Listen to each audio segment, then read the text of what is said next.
प्रमुख या पदाधिकाऱ्यांबरोबरच अजून काही प्रमुख नेते जे आहेत ते अजित पवार गटाच्या वाटेवर आहे. रोहिणी खडसे यांच्या सुद्धा नावाची चर्चा सुरू आहे. काय नेमकं? आमचे नेते अजितदादा पवार आहेत. शेवटी अजितदादांचा जी शिस्त आहे, जी सगळी पद्धत आहे प्रवेशाची, आगे आगे देखो होता है क्या, एवढंच मी आज म्हणू शकतो. चल बाकी पिक्चर बाकी आहे ना. हा तर ट्रेलर आहे, पिक्चर अजून बाकी आहे. पुढे बघा काय काय होतं ते. विरोधकांमध्ये कोणी शिल्लक राहील असं वाटतं आपल्याला? मला वाटत नाही की कोणी शिल्लक राहील विरोधामध्ये. संपूर्ण पक्षच इकडे येईल असं मला सध्या तरी चित्र दिसतंय. शेवटी अजितदादा आहेत. अजितदादांवर विश्वास, अजितदादांवर प्रेम, अजितदादांवर निष्ठा या जिल्ह्याची पूर्वीपासूनची आणि पुढेही राहील. राष्ट्रवादी शरद पवार गटाचे 2 माजी मंत्री, 3 माजी आमदार आणि 1 महिला प्रदेश सरचिटणीस हे अजित पवार गटात प्रवेश करणार आहेत. नेमकी वस्तुस्थिती काय, खरी काय माहिती? मुळामध्ये तुमच्या पक्षात मी सुधारणा असं करतो की अजित पवार गट नाही आहे, आता राष्ट्रवादी काँग्रेस पक्ष आहे आणि त्याचे राष्ट्रीय अध्यक्ष अजितदादा पवार आहेत.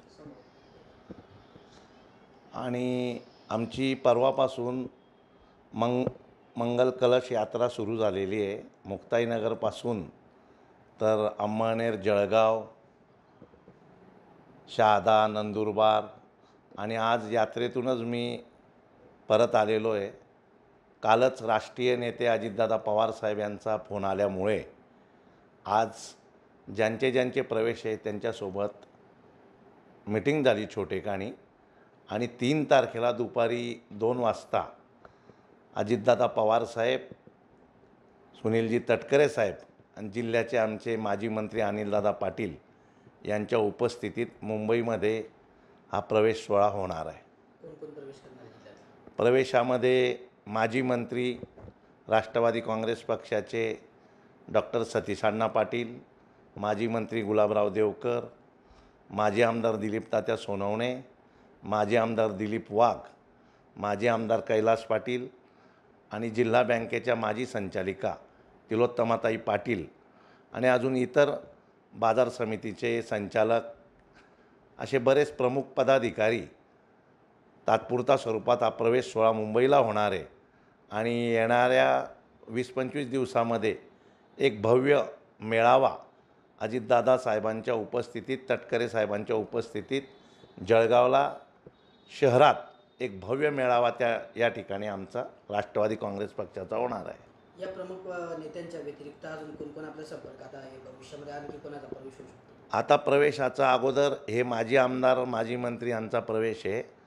कालांतराने अजून काही माजी आमदार, काही विद्यमान जिल्हाध्यक्ष पक्षाचे, इतर पक्षाचे, काही अजून प्रमुख पदाधिकारी यांचा देखील प्रवेश सोहळा या पुढच्या कालावधीत होणार आहे. शरद पवार गटात अनेक जे लोक नेते आहेत ते अस्वस्थ आहेत. महिला पदाधिकारी जे आहेत ते सुद्धा अस्वस्थ आहेत. राष्ट्रवादी शरद पवार गटासाठी हा खूप मोठा धक्का मानला जातो आहे. भविष्यामध्ये ते प्रमुख नेते जे आहेत, रोहिणी खडसे वगैरे, हे पण येऊ शकतात का? सगळेजण माझ्या संपर्कात आहेत. मी आता नावं सांगू शकत नाही, पण लवकरात लवकर या सगळ्यांचे प्रवेश होतील अशी मला खात्री आहे. रोहिणी खडसे यांचाही प्रवेश होणार? सगळ्यांचे प्रवेश होतील. सगळे म्हणजे नेमके कोणते? जळगाव जिल्ह्यामध्ये जे प्रमुख पदाधिकारी, तुम्ही पत्रकार ज्यांना प्रमुख नेते समजतात, ते बहुतांश पदाधिकारी आमच्या पक्षात प्रवेश लवकरच करतील आणि तुम्हाला दिसेलच.